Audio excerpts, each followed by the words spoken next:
Audio made possible by www.jackettome.com. Warning.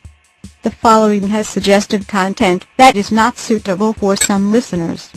Audio Fanfiction Productions presents So Lovely. Fanfiction written by Mopstyle. The second place winner of Wide Awake Rehab's Whoduint Murder Mystery Contest. Fanfiction inspired by the characters of Stephanie Meyer's Twilight Saga. I shrugged my shoulders and stuffed my hands in my pockets as a chill passed through the air. It was 5 o'clock and he wasn't home yet. She'd been home since 3. It seemed much later than it was, with the clouds being so thick and dark. I silently thanked them, they would burst open just in time. Tonight was right. I hadn't, at first, intended to do this here. I'd found a nice place, a couple of days ago, far out in the forest. It was perfectly secluded and miles from the nearest neighbor. It must have been an old hunting cabin. There were 3 rooms and each was the same size. It would be cozy with the fire in the hearth, and luckily, there was still furniture in it. No one I didn't want to find us there would, but that fucker got back a day early and ruined all my plans. His plane landed at 4. I hoped the weather would delay him, but I wasn't that lucky. I wouldn't have time to prepare her for the journey. I had no choice but to stay here tonight. Her figure danced around behind the picture window, the curtains open wide. Anyone passing by could see her. They could see her nearly ebony hair swinging around her delicate shoulders, that tight sweater covering her so tauntingly. How could she put herself on display like that? Did she not realize she could be seen from the road? I would have to remind her to close those curtains when she was home alone. Folding laundry. I sniffed the elbow of my jacket.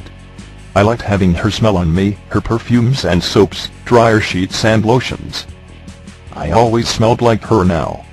It calmed me every time I caught that scent. My eyes would roll. It soothed me so the rain was becoming heavier, persistent.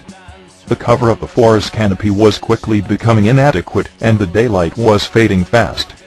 I pushed my soaking hair off my forehead and sniffed at the drops that fell onto my face. I was glad I had buried my supplies out here last weekend. I would be needing that change of clothing. Fold, turn, bend, repeat. She was glorious, even doing the most mundane of things. I cringed every time she lifted one of his garments out of her basket. She was doing that slob's laundry, like she was a fucking slave.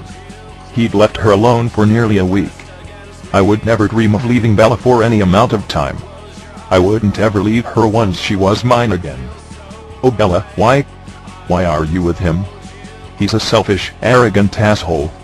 He could never make you smile like I could. Remember that time at the movies? When you dragged me to that deplorable vampire flick?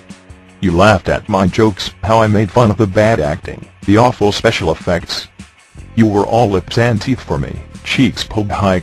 You laughed with your whole body. Then after the movie, in my car, when you came on my fingers, you were like a raging river and I was drowning, frozen in love your churning. Your whole body shook and heaved. You were my every dream come true. I can still smell you on the seat, you fucking whore. You stopped calling me after that. I tried to reach you, ask you what I had done wrong. You were with him a few days later, laughing at his jokes, coming in his car. Fucking high school. Fucking pricks.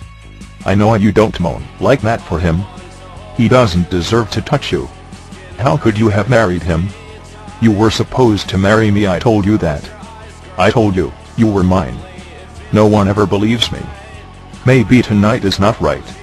Maybe I should wait until he goes out of town again. If he went over a weekend, I could have a couple of days with just her. I could worship her properly, remind her of all the wonderful little things that make us so special, so unique.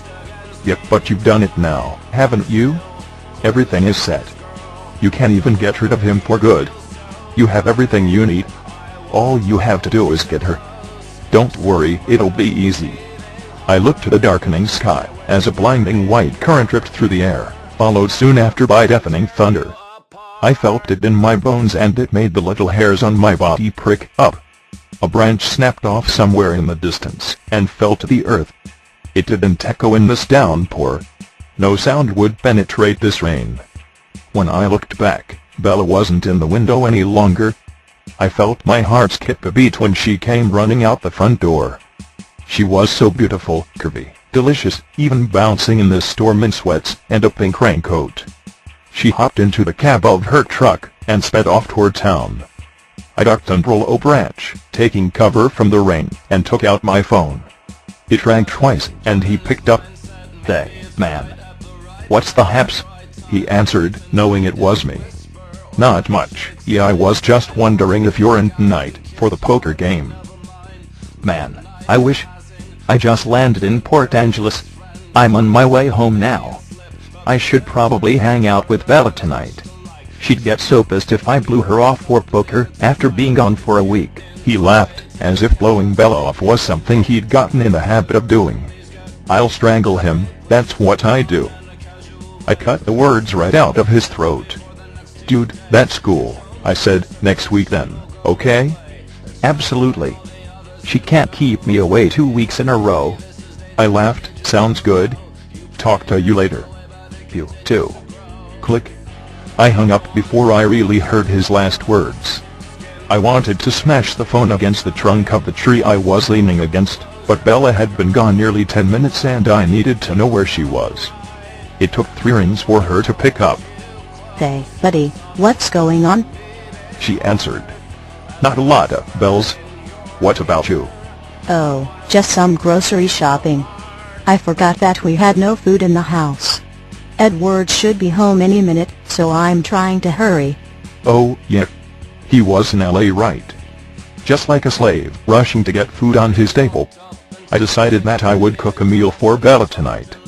We could have a romantic dinner, just her and I. We only had the one date and I didn't get to take her out to a restaurant.